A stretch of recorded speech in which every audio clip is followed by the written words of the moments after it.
This has been a beast, folks. We've done full paint correction, at least a two-step. In a few places we used our rotary buffer, but not very many.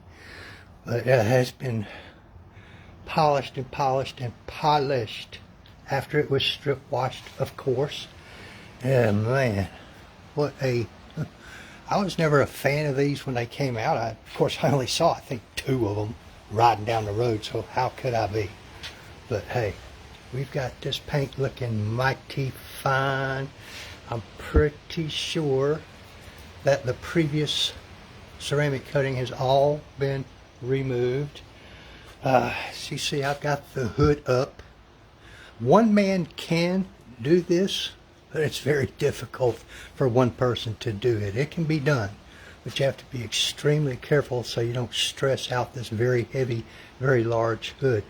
There's a hood release, and then you pop it up a couple inches, and there's a safety catch you have to let go. Raise that front up about that much, and then you have to come over here and reach over to the middle. It's better if you have 2 people, one on each side, because there again, this hood is very heavy, and you don't want to stress that any crack or the paint or anything like that. So you have to reach over to the middle and lift it up. I think they call this a clamshell. But what I'll be doing now that I've got this up in the air and it's much easier to see, I'll review this work on each side of the hood here. And now I'll be getting down those places right there. Now that I can get to them, makes those little, whatever those are called, things a little more accessible there. Then of course I'll have to open the doors and get those ledges right there, because that all has to be coated as well. Oh man, I tell you what, this rear end and this front end was an adventure. Getting all the way up in those places and all the way up under there. Holy cow, it goes a long way. Whew. I think some of y'all may have seen the photographs, but I had one friend who been dying to see the engine, but you don't just pop the hood on this thing just for the heck of it and show the engine off. So I waited till I got to this point. 2 cold air intakes. I'm not sure what all this means. It's a V12, ladies and gentlemen. Holy cow, that's a lot of motor. The owner's manual says, do not drive this car in the rain or on wet pavement. Mostly because this car is built for the track, and as I understand it, these tires are made for dry road. There's not much tread on them, and you will lose it quickly on a wet piece of wet pavement or in the rain. Holy cow.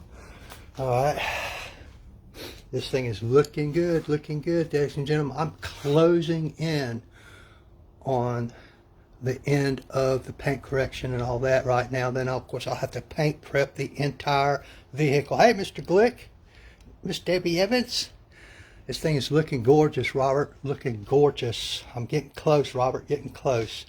Did you see this motor, Robert? Holy cow, that's a lot of motor right there. Holy moly.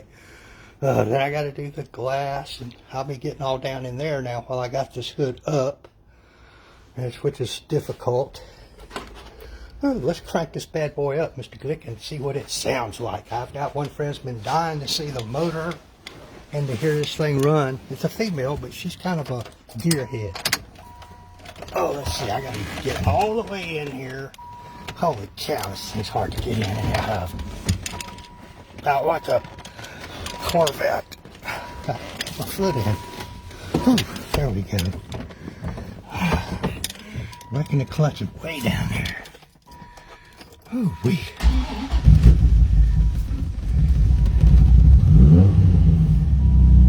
And all that stuff, Robert.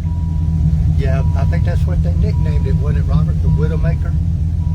Holy mackerel. This thing is something else.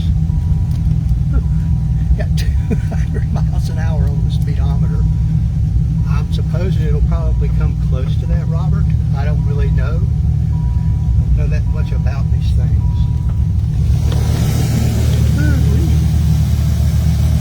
If I can get out of here.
appreciate y'all very much. Thanks for dropping by on a busy day.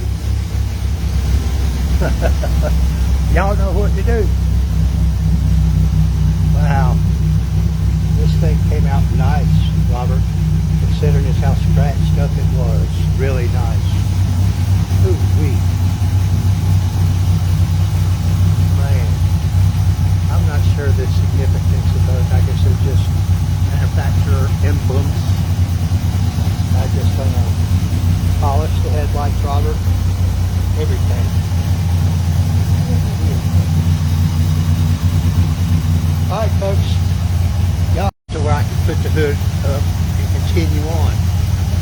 Oh man. It looked good when it got here, Robert, from 4 to 10 foot away, but once you stepped up to it, got some light on it, it looked horrible. It was scratched.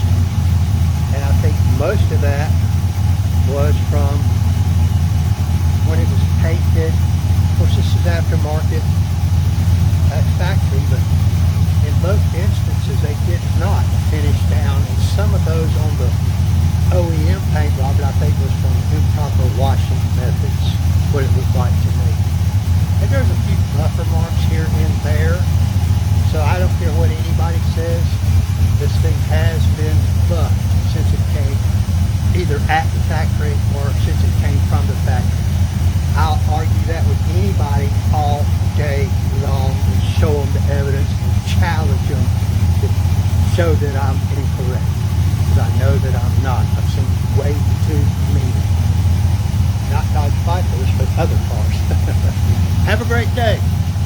And thank you, Robert, for handing out some of my business cards. I hope I get